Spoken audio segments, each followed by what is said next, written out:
We are recording now. Thank you, everybody, for joining the Tampa Architect Salesforce group. My name is Carlos Siqueira. I'm the leader of the group. And heart of the Dreamforce, we have Suzanne Plasted. I still need to learn how to pronounce her new last name. Well known in the community. And it's a pleasure to have Suzanne here to share your knowledge with us. Take her Thank you. away. Thank you so much, Carlos, for having me. It's a pleasure to be here with you today. And I, so funny. We were just talking about how my new name. I need to update it on the slide. Yeah. That's one thing I need to do. But so glad to be here speaking with you about how we built Salesforce well architected. And we are hot off of Dreamforce. That's what we focused on at Dreamforce. And if you missed it, that's okay. We're going to start today by talking a little bit about what exactly Salesforce well architected is. And then we'll go into some lessons learned that the team that I'm on, which is Architect Relations here at Salesforce, will talk about what we learned during this process and how you can apply some of those learnings to your own solutions. So to start with, I know folks are mostly off camera, but maybe type into the chat or chime in. Who here has heard of Well Architected? Was anyone at Dreamforce? Maybe heard about it, or is this fresh content for all of you? And feel free to go off mute, type in the chat. Okay, see some people say have heard about it. Carlos was there, so he's heard about it. And awesome, Shelly. Yes, you were at Dreamforce. So, okay, it sounds like some folks were there for the announcement. Some folks have heard about it, and then probably some of you who are watching, maybe online, have not yet been so familiar with it. So we'll start there. But first, of course, a familiar familiar slide, forward-looking statement. We shouldn't be making too many forward-looking statements during this presentation, but this is just your friendly reminder to, of course, make your purchasing decisions based on what's publicly available in the product today, and not based on any statement that I might make today during our time together. And with that out of the way, so I mentioned that I'm actually on the architect relations team. I'm an evangelist here, but my team on the screen here is much more than just myself. There's Zane Turner, who's the director of the architect relations team. Mark Braga, who's on the operations side of the house in architect relations, Marissa Lowe, who's also in operations, and then Tom Letty, who is an evangelist on our team as well. This is our small but mighty team, and we are really the group of folks here who have really spearheaded the Well Architected initiative along with Parker Harris. We actually report up to Parker. It's a really great, I think, investment in architects that Parker has made. And part of that investment is coming together and supporting this Salesforce Well Architected initiative. But it's not just the folks on the slide here that you're seeing who built Well Architected. There's a whole lot of people across the ecosystem and also within inside the Salesforce organization who built it. So we definitely did not build Well Architected alone.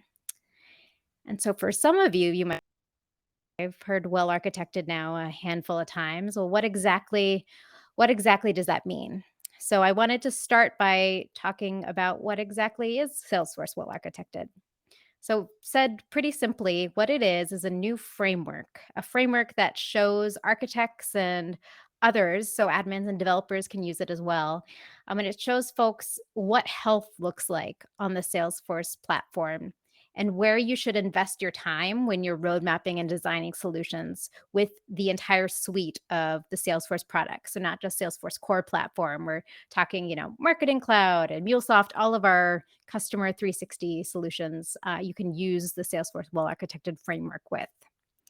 And what exactly this framework contains is prescriptive guidance. So it's really opinionated guidance, which is a little bit different from some of the docs and the other resources that are out there. We're giving you prescriptive and opinionated guidance and examples on patterns and anti-patterns and what you should look for when you're trying to implement solutions that will scale and that will last over time.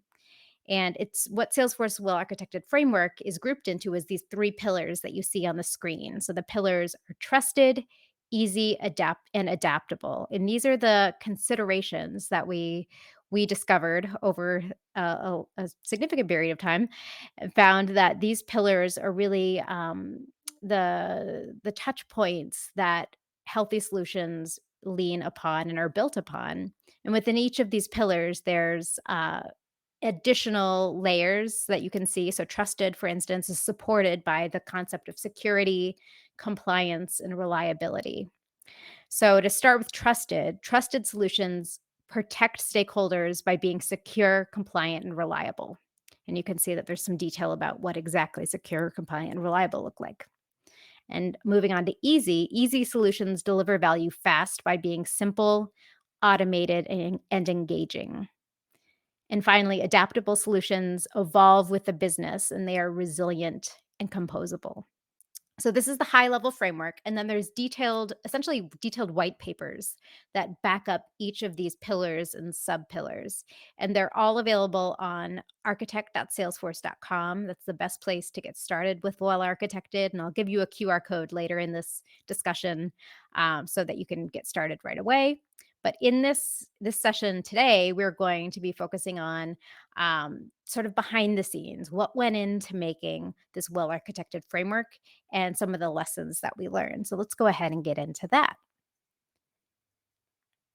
Okay, so our journey to building well architected was not a direct line. We didn't just come up with those pillars and start going. It was definitely a winding road to get there. So this is a little bit what it looked like for us. So to start, if you were at Dreamforce now 2 years ago, or if you saw the Dreamforce 21 keynote on Salesforce Plus, you might remember that Parker Harris originally announced well architected back then. And it wasn't too long after that that we started having discussions internally as a team to talk about how we wanted to scope this well architected framework and how it should be structured. So, and to back up a little bit, for folks who might not be familiar, this concept of a well architected framework is not a Salesforce invention. There are well architected frameworks for other cloud substrates. So, AWS most famously started their well architected framework, and then Azure has a framework. GCP has one as well. So we're not inventing this concept, but we recognize that we wanted to sort of follow suit with some of the other leaders in the cloud space and make sure that we're also having this well architected framework that's unique to Salesforce. So to start, we had to scope it. So we had to brainstorm and figure out how we were going to structure our content and structure the topics and how we should arrange them and things like that. And if you did see Parker's original announcement, you might remember, if you have a very good memory, that there was a structure and a slide that he shared. And the pillars on that slide, there are actually 5 pillars back 2 years ago. And during our further discussions with our team and internally across the Salesforce organization, we realized that we actually wanted to streamline those pillars from 5 down to 3. And we landed on trust, easy, and adaptable, or trusted, easy, and adaptable. So we brainstormed, tried to scope to focus on the beginning of a delivery of a project. So the not necessarily delivery and deployment, but on road mapping and designing solutions. That's where we wanted to scope it for.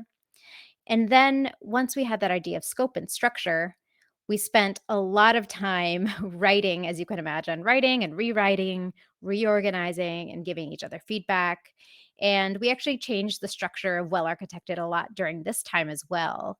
Um, there was going to be there were going to be assessments, for instance, in our first release of Well Architected. And we ended up scoping it back and realizing, well, why don't we spend the time writing really good content and then waiting to get feedback before, coming out with fancy like web pages about assessments and things like that. So long story short, we spent a lot of time writing, rewriting, getting information from product engineering and our services organization to make sure that our assumptions were true for what they were seeing out in the field. And then we had to also hear from folks in the ecosystem as well. We also had to make some, so I'm skipping on to the fourth step here. We also had to make some like very basic structural considerations like what the IA of our website was going to look like. So, did we need to redesign our website? And that was something that we actually realized that we did need to do in order to launch Well Architected in the way that we wanted. And once we had all these sort of, I would say, foundational aspects aligned and we had a draft that we could share, we then had to identify at Salesforce who were the subject matter experts for things like performance and scalability, for things like security, and put this document in front of them and get their feedback and get their updates. So, and our SMEs actually came, our subject matter experts actually came from a variety of places, like our product teams, customer success. We had enterprise architects at Salesforce who are subject matter experts. And we also got this in front of a group of folks in the ecosystem as well that we coined as well architected ambassadors. And we got this document in front of them as well. And once we got our feedback in front, or our document in front of folks and got feedback back to us, we had to incorporate it and then stage the website. So actually get our project live. And well, frankly, we did what any good architect would do when we made sure that we had our staging environment for our website, had final reviews of all the content, and make sure that our navigation and things like that worked correctly. And all of this was ready to then launch on architect.salesforce.com at the beginning of August.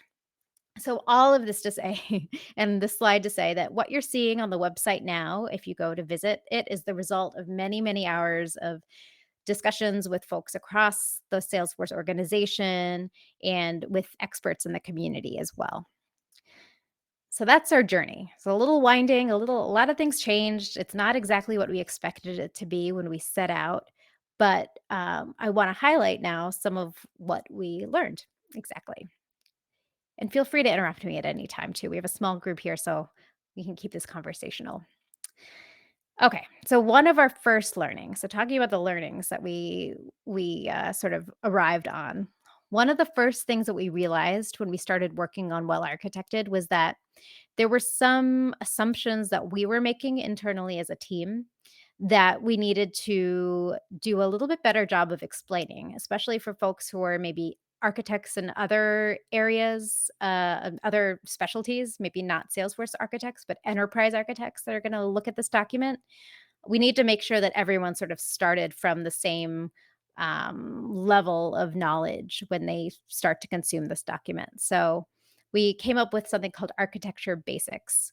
And if you go to the URL on the screen, architect.salesforce.com/fundamentals slash architecture basics, that's a bit of a mouthful, but if you go there, you'll find two documents. So the first thing is that you'll find is a refreshed version of the platform multi-tenant architecture document. So if you're a Salesforce nerd, you might remember this document, this multi-tenant architecture document that's been floating around for years, something like maybe since 2011.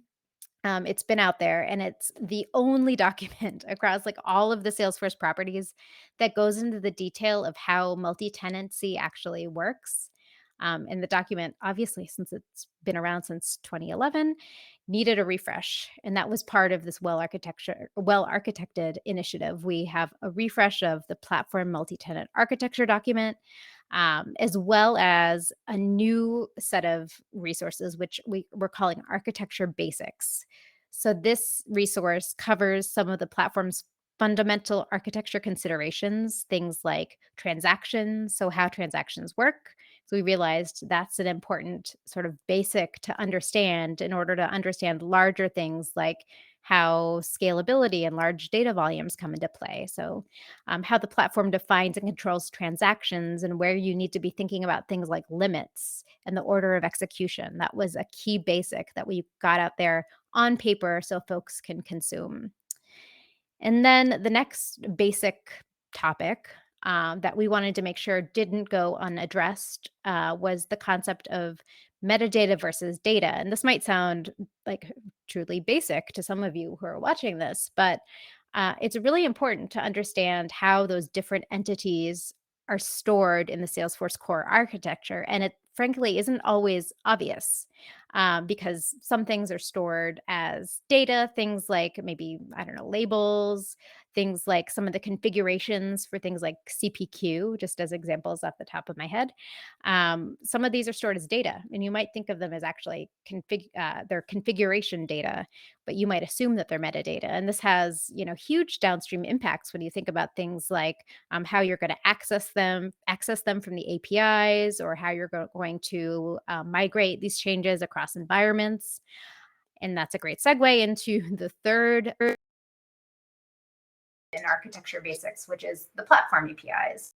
So again, this might seem like basic information, but it's important to remember, again, this data versus metadata topic, because you can get at certain elements with certain APIs and others with different APIs. So this matters. And the other thing that matters is also versioning. So understanding what version of the API you're on, so you can make sure that you're accessing, a feature that's only available on, XYZ version.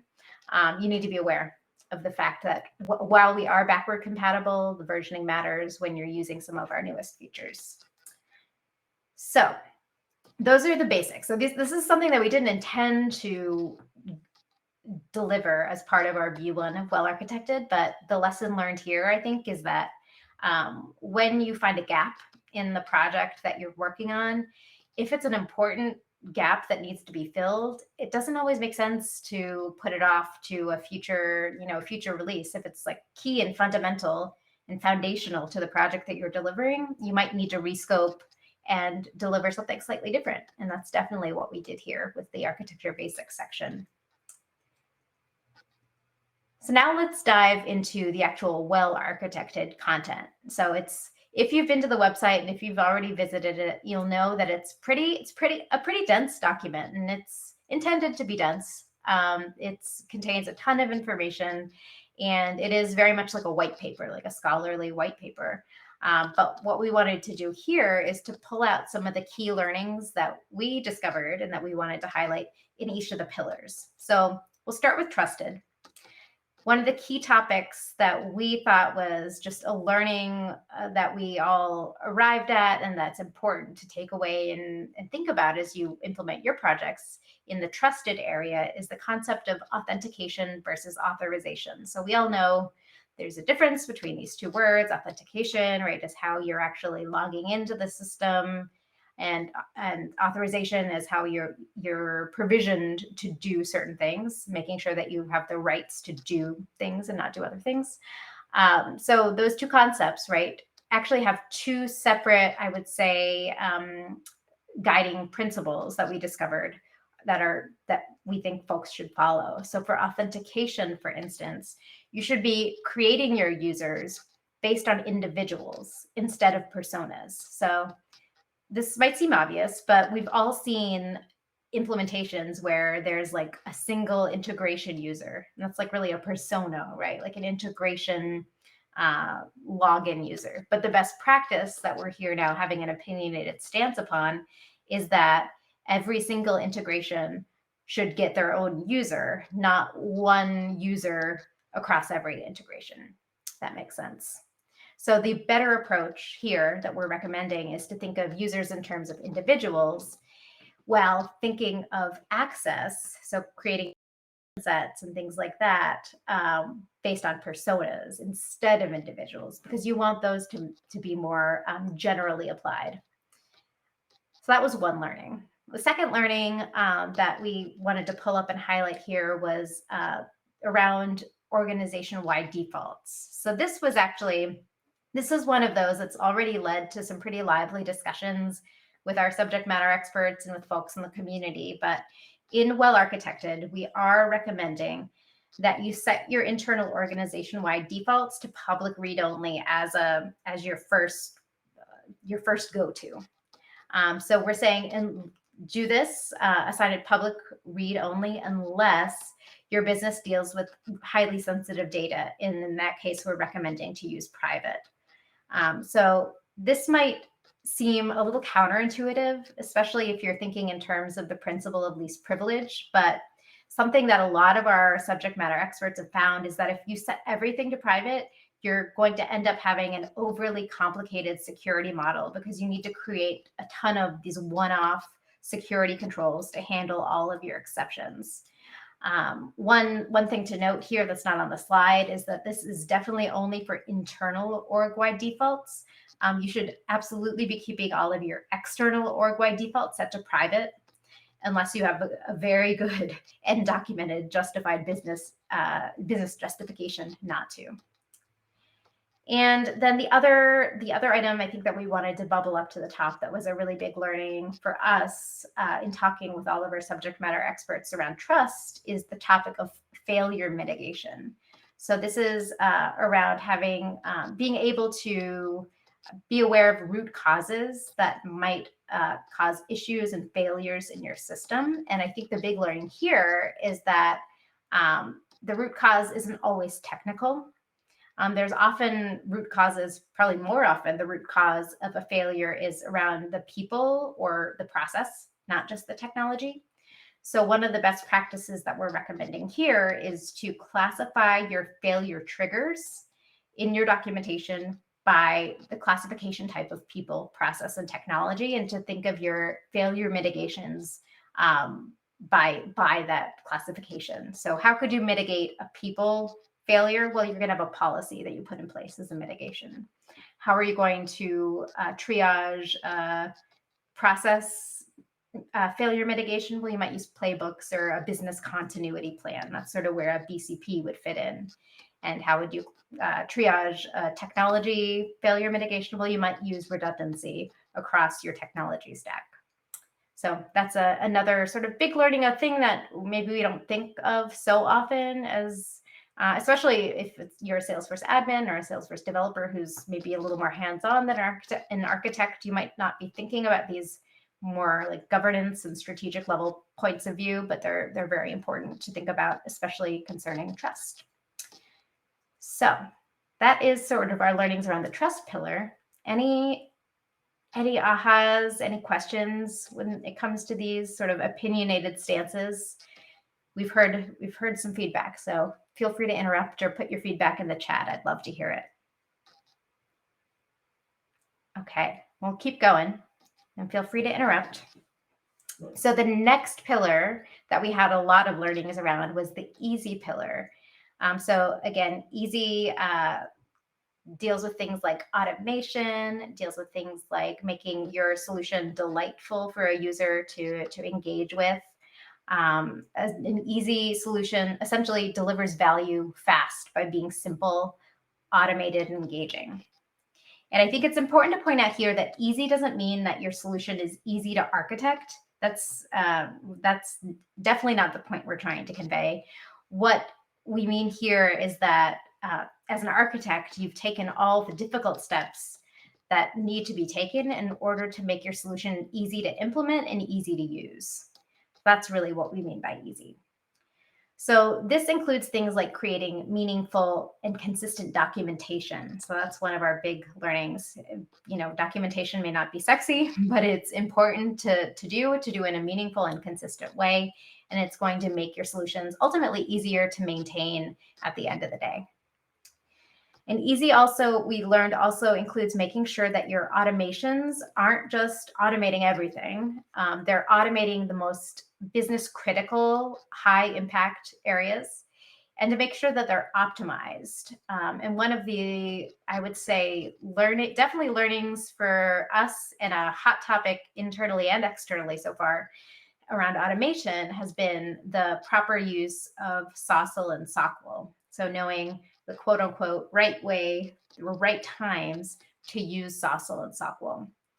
So what we have, our recommendation here, and you can see it on the slide, is to use SOSL for searches. So when you're just searching data and then surfacing it for a user to view and maybe interact with, as far as know what button to click next, to know what action to take next, but to use SOQL when you need a data operation, when you need to use DML in conjunction with the data that you're retrieving. So that's been a bit of a hot button topic, but something that we do recommend here. And then the other thing is, yeah, that optimization is not just about one automation per object. So some documentation and some, blogs and things like that out there might say, only have one automation per object. That's not necessarily the best practice, especially when we're thinking about low code automations like Flow. And especially when we think about tools now that are coming down the line, like Flow Orchestrator and things like that. The thing that you should think about though is optimizing for, and we'll talk about this a little bit later, but optimizing to make sure that your automations are both scalable and composable, and that optimized is around the how you're dealing with things in terms of limits, how you're dealing with change, making sure that your solution is resilient to change and not necessarily sticking by that one flow or automation per object when it's like, this crazy monster flow that isn't easy to use, isn't easy to maintain, or isn't easy to introduce change to. And then in the engaging pillar, we also talk about how to make sure that you're designing a system that your users want to adopt by making it easy for them to see that they're using the solution in the right way, to see that they're progressing with their work, and to see that they're able to be celebrated with their team. So the concept of recognition and rewards is something that we learned a lot about and realized is an important consideration for making a well-architected solution. So we definitely want to make sure that users want to adopt the solutions that you're building by making it easy for them to see the results of their work and providing the right amounts of recognition. So as an architect, obviously you're not thinking about putting confetti on everything, but you do want to make sure that your users are getting recognized in the right types of users. Just as an example off the top of my head, like maybe confetti is the right thing to use for a subsection of your users, but that's not going to motivate or make it a delightful experience for all of your users. So knowing the right times to use different types of recognition is absolutely part of the easy pillar of well-architected. And then on to the lessons that we learned in the adaptable pillar. So a Salesforce solution that is adaptable evolves with the business by being resilient and composable. So those are our two areas of concern here. And in the resilient area of well-architected, we focused a lot on application lifecycle management. And one of the learnings here that we sort of solidified in all the discussions that we had internally and externally was the fact that you should stop using org-based development. And this is, again, one of those opinionated stances that we're taking that's maybe a little controversial. We know that a lot of folks are still using org-based development.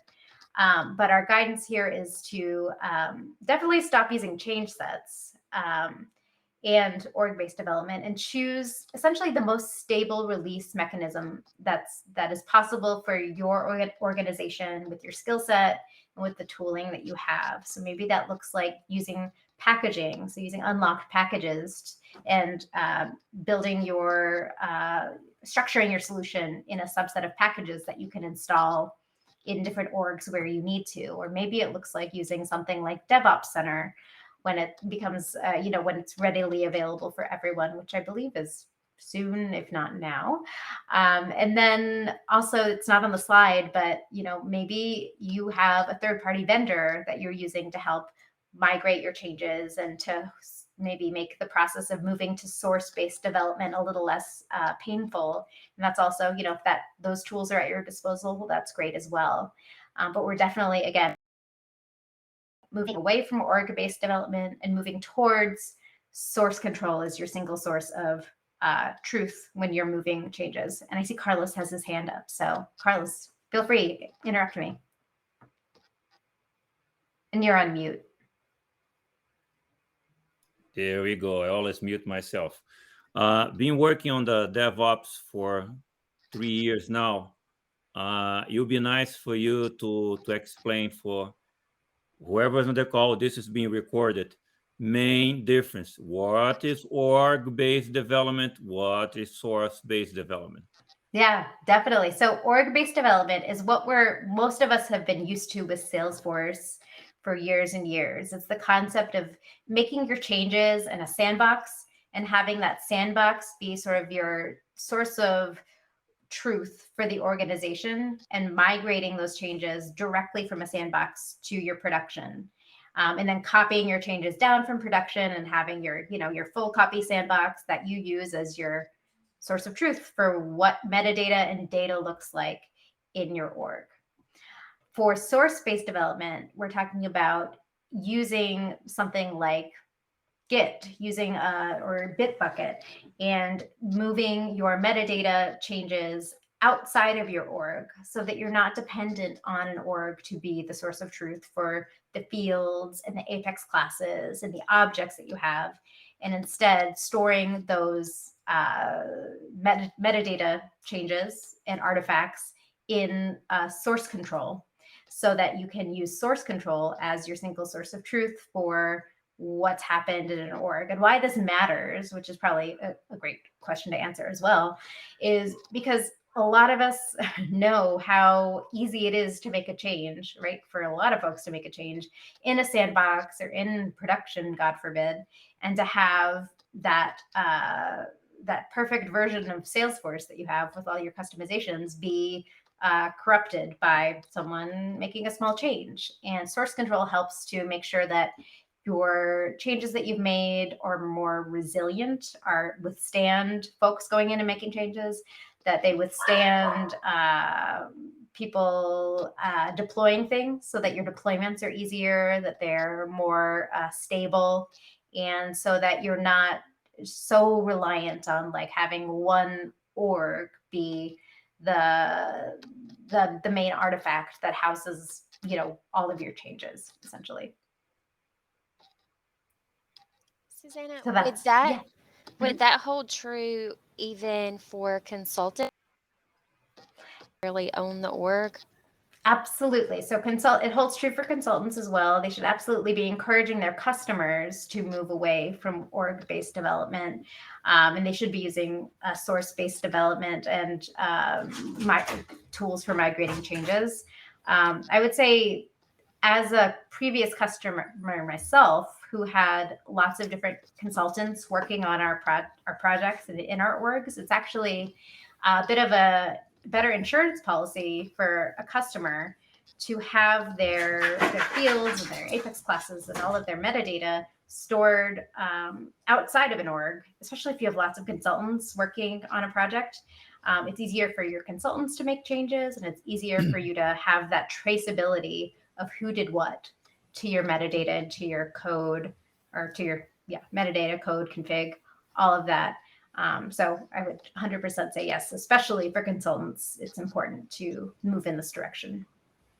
Well, in a perfect world, I mean, every person working should have his or her own sandbox. I mean, your sandbox, you come straight with the 99 sandbox in there, and I mean, I know companies with more than 100 admins and developers. By way of doing that, you can build a pipeline, and behind every sandbox, you have everything as Suzanne said. You have your Git, you get a Git repository, where it's a GitHub, Bitbucket, you name it, your preferred one. So this way, you avoid things like a conflict. Okay, that's when human beings make a mistake. Yeah, a BA give the same user story for two people. I'm working on the report, Suzanne working the same report. Even if we work in our different sandbox, at the time that we try to push my change to the next uh, sandbox on the pipeline, and she tried to do that, Git would say, "Hey, Houston, we have a problem here." So the adoption of a Git as a version control is exponentially improve your DevOps ability. Yeah, make sure you don't, like in that scenario that Carlos outlined, like with change sets, what would happen is just someone's changes would get overwritten and you'd lose that. Which, like, if it's a field or an object and you added a a field and you change the access or something, maybe it's not a big deal. But if it's an Apex class that you've now deployed and overwritten potentially, that's a huge issue. So definitely a case for version control and source-driven development for sure. In my experience, I'm a consultant with lots of small, medium-sized businesses, and they're all over the map. And most of them don't want something like that because they themselves are admins. They want to be able to do their own thing and then call me in for some of the more complex stuff. So, I find that a real challenge to try to impose that kind of structure on some of the smaller or medium size. But there's other tools like something like GearSet, or something like that, where it helps to at least see what the differences are and see what choose all the different components from a sandbox to deploy. But yeah, I find that I haven't had very much success with my clients trying to get them into anything that adds more steps for them before they can add fields, change layouts, that kind of stuff. And that's one of the reasons why we're introducing DevOps Center. If you haven't seen it yet, Nikki, or anyone on the call or watching this, definitely check out some of the demos, the content from Dreamforce that's available in Salesforce Plus. DevOps Center is essentially that, filling that gap between the ease of change sets and moving things from org to org and the need for source-based development for not just developers. That's the vision of DevOps Center. Mm-hmm. Good conversation. Anything else on the app life cycle management before we move on to composability? No, we good? No, this is great. Thank you. Awesome. Thank you. So yeah, we talked ALM in composable. So on the right side of the screen, in Well Architected, we talk about things like packaging and how to divide your metadata up into functional units that could act as building blocks and can be essentially swapped in and out so that you can have these like building blocks that work together to create your solution. So this concern addresses if you're going to go the route of using unlocked packages, you need to determine how you're going to structure your metadata, since you're not in this future state that we're envisioning, you're not just using that org-based development. You need to move your changes in a different way. So on the screen, you can see one model for composability. This is how you might think about constructing a package with a functional unit, like a thing like a key operation or a job, maybe a class, and then wrapping it with how other units will interact with the functional unit. So making sure that there's communication protocols like an API that are wrapping that potential element, like a platform event or something like that. It would also go into this interoperability structure. And then above that would be your package. So how you actually move that platform event and maybe other functionality that's within that from org to org. So definitely thinking about the right structure. And there's different models that we go into. There's the concept of having like a shared services package. And there's the concept of having more vertical structures for separate business units. And there's lots of diagrams that you can dive into and Well Architected all about this. But in this future state, the concept of composability is definitely going to become more of a topic that all of us need to think about. Okay, so that was our learnings from the 3 pillars, our learnings of how we put together the pillars in the first place. And if you want to see a little bit more, not just read it, but if you want to like see a little bit more of this well-architected concept and concepts in action, definitely one place you can see it is by taking a look at the architect keynote that was at Dreamforce this year. The big announcement in the keynote was well architected, and we do some interesting demos about each of the pillars and see how you can use different Salesforce products that are up and coming to build trust and to build an easy solution and to build adaptable solution. So definitely check that out. And then if you're ready to get hands-on and dive even deeper into the topics that we discussed today, then definitely check out the Architect website. That's where all of these documents from the architecture basics to trusted, easy, and adaptable are. And we also have a blog series, which goes into sort of how we built Well Architected a little bit further too. So you can check all of that out on the Architect website. And then I think with that, I just have a thank you slide. Thank you for coming to listen. Thank you for watching this if you're watching it online. And I'll pass it back to Carlos. It's, is that I expect very well explained, in easy terms. And I keep saying to people that architects is not glorified people, but are the people that really hold a lot of responsibility in there. So it's so important to have such a framework in there. And for the people aspiring to become an architect, or even if you know, I don't want to be an architect, but I want to be, know more. I think this is the way to go. Yeah. Thanks, Susanna. It's a great session. And I will post the recording later on the architect group. I'll put on the YouTube channel, I'll put on LinkedIn, and I'll put it on Twitter as well. Awesome. Thank you, Carlos. Thank you, everyone, for joining. Thanks. That's All great good? presentation. Thank Thanks you. so much, Susanna. Okay, so thanks to everybody that were able to attend. And keep an eye on next month. We have Emily Petra, CTA and VP of EMEA for MuleSoft. She'll be talking as well about why the need to have a Salesforce architect. So keep checking. All right. Good night. Good morning to everybody. Enjoy the rest of your time. Take care. Thank y'all. Thank you all. Bye-bye.